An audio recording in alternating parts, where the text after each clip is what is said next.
This video is sponsored by Invoice Ninja. Invoice Ninja is one of the largest open source platforms for invoicing. If you search for something to manage your invoices with Flutter and handle also your online payments, this service might be something for you. And to get started with this Invoice Ninja plugin, you find the link in the description box of this video. The Sidekick plugin enables you to do same-page hero-like animations, and we want to build this application here with these animations. And like you can see, one animation is every time going down, and we also can press later here at the users at the bottom to bring them back to the top. And this is what we want to accomplish with the Flutter Sidekick plugin. So make sure that you put into your PubSpec YAML file this Flutter Sidekick inside, and then we can get started. I've created here a home page, and we have here a scaffold, and inside of this body property we want to build first of all the grid view, which you saw before. And we start here by building this Sidekick team builder, and there inside in the generics we put a user inside, and the user is basically the one which is animating from one place to another one. And the Sidekick team builder works like this. We have two containers. So we have here one container, and here is the second container. And basically what we are only doing here is that we do some animations between this container and this container here at the bottom. And therefore you later have a method which is called move, and you simply call this method move. And then this item here will move from this location to, for example, this location. And if this item is in this location, then it moves to the other location. So it's pretty simple, and that's what we want to build right now. So here inside, we want first of all to define how long this animation should last. And we also put here the initial source inside, which is a list of all of our users. So I have created here the list of the users which go here into our grid view. And also I have put here some assets inside. So I have created here a folder with all the assets. And I have also put them here into the PubSpec YAML file. So you have to put here the assets inside. Now we can go on and create this builder to actually build the grid view. And therefore I first of all add some padding, and now we add here a column, and inside of this column we want first of all to add the grid view and then later the row which you saw here at the bottom. And therefore I put this grid view in an expanded, and here we put our grid view in another widget, and here we want to put two things inside. So from this Sidekick team builder we get some delegates, and here we get the source delegate which we want to put here inside, and I will later show you what it is doing. And we also want to access here controller, so we create here a grid controller, and we also want to put it here inside. Alright, now we can create this user grid widget. And here in our user grid widget, we first of all put all the parameters inside which we have set before. So we put here the controller and the delegates inside. And now we want to build this grid view here in this build. So let's first of all look at what we want to build here. So we want basically to build this card here, and we have multiple cards, and every card has an image and also the text of this user. And therefore we create here this grid view. And inside we first of all wire up our controller, and then we also set here the delegates length to our item count. This is how many items are displayed in the grid view. And basically all the delegates are our users. After it we also have here this grid delegate, so we can define how many rows we want to have and how many columns. And basically we add here two columns. And then we want to actually build the items. So we want to build this avatar and this user text. And therefore we first of all get the user, or the delegate it's called here. And then you can get here the user itself with the delegate.message. So this is how the Sidekick builder delegate works. And now comes the important thing to build this user. And therefore we return here a new delegate build. And inside of this delegate build, we can define now how this user card should look like. So we first of all need to add here context and an animation builder. And here we can define how the animation should look like between the different containers you have. And then we want to actually build this card. So I create here a gesture detector because every time if we press here on one of these cards, we want also to add the functionality that it is then moving to this here at the bottom. And now here inside of this onTap function, we call the Sidekick Team Builder, and we get this team builder by calling here of context. And then we have this team builder, and now we can call, like I said in the beginning, the move method on it. So we put here our user inside, which should move. And this is basically the user which we are currently building. And now we want to build this user. So we put here a child property inside and create this method build user where we put our actual user inside. So here we have this new method build user, and we want to build a card like we said. And inside of this card we have a fitted box so that the image is always scaled to the maximum. And then we have a column where we place first of all this image and then the title. So basically we have here this image first of all, then some space and also the title. So we create here this image by circle avatar, and then we add here some background color to white and a radius. And then you set also the background image. Basically this is here the image which we get from our assets. So we define here that these should be loaded there. And after it we have some space. And then we add here the username, and we also change here the font size and also make it bold. And that's it, what we need to do for this one. And now if I hot restart, you already see that we have here all the items inside, and we can also scroll between them. And now if I press here on something, then you see, okay, there's something going on, but basically we also need to define the other place where we want to animate to. And now we are going here back to the home page, and in this one we have already built the user grid widget, this one.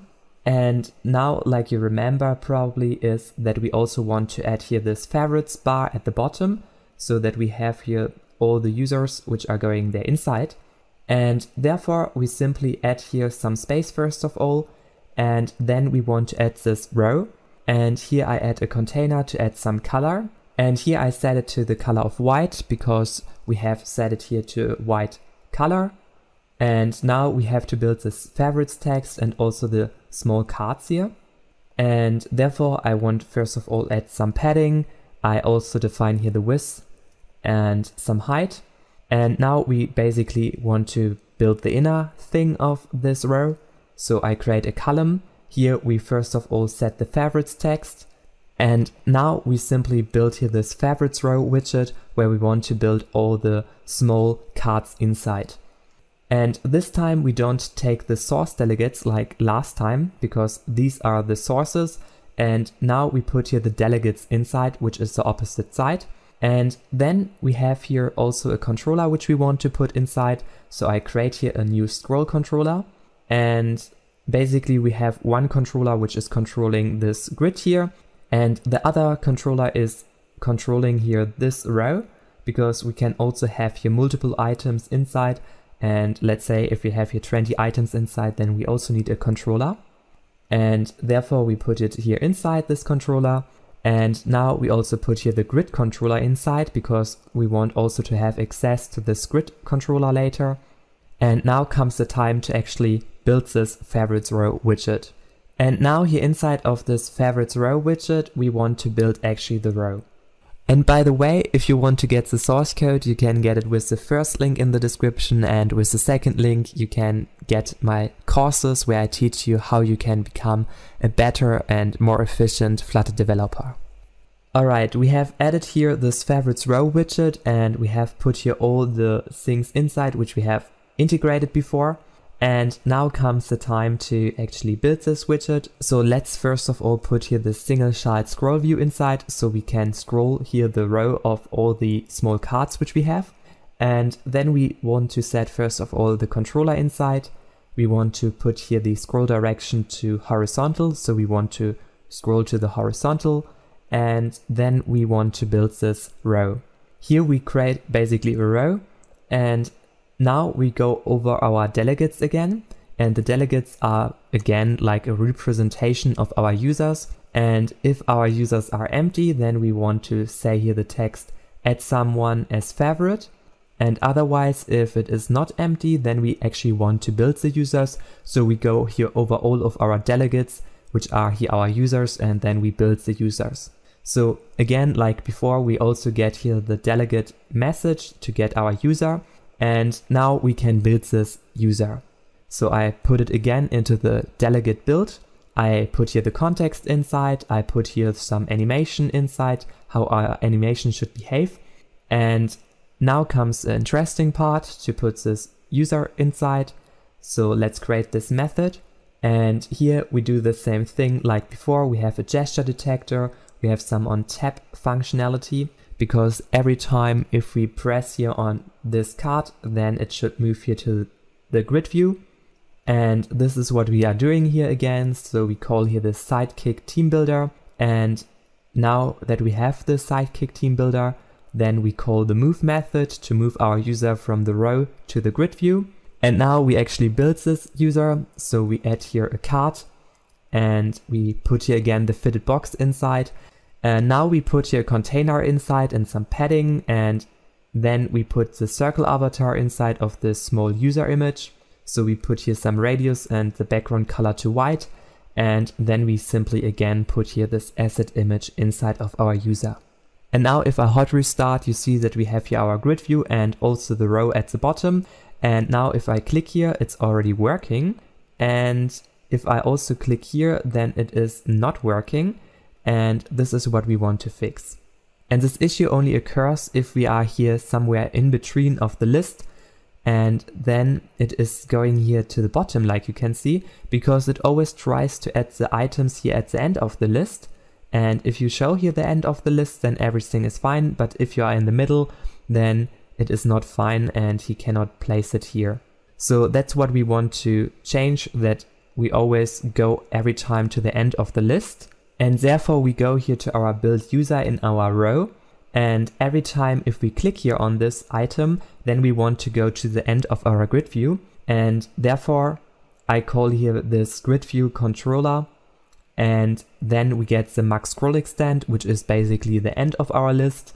And then we basically want to animate this grid view to the end of the list. So we simply put here the end position inside of our controller. And we also put here some animation inside and define how long this animation should take. And we do this before we actually move the widget from this position to the grid view. And now we can try this out. So actually if I'm here somewhere in the middle and I press now on this item, you see that he is always scrolling first down and then he is moving this item into the right position. And this looks right now pretty cool, this animation. And now we want to care about the last special cases, what can happen here. So we go again to our grid view and there are some really small problems. And the first problem is that if we, for example, click here on some item and we also click here on this item, and now you see that if I click on this one, you see it is animating to this location. And this is because it has no extra space here at the bottom, and that's what we want to add here. So in our grid view, we want to actually put here an item count to +1. And now if I hot restart, you see first of all that we have here a range error for the last item. So what we also need to do is to go here to our item builder. And here inside of this item builder, we add here a case for if else. And in the if case, we want to check if it is the last element in our list. And if that's the case, we simply want to return here an empty container. And for now, I will also put here color inside so that you actually see what is happening here. And otherwise, we always want to build here the normal card. All right, let's hot restart this. And now you see that we always have here at the bottom this empty card. And this is only responsible that we have always one place where this item can go back. And also now if I have here no item, every time we have some item at least where this can go, and then I can basically animate here to the right location and it always looks great. And I will also remove this color, it was only for demonstration. And another error is that if we have here many items inside of our row and add another one, then you see he's animating here somewhere to this location and it's not showing anymore. And that's why we also want to go here to the end of the list every time. and want to animate here to the end. And that's why we add in this user grid widget first of all a row controller, so that we can control this row here at the bottom. And then here at the bottom where we do the animation, so every time if we click on this card, after we have done the move, we also want to do this scrolling here at the bottom of our row.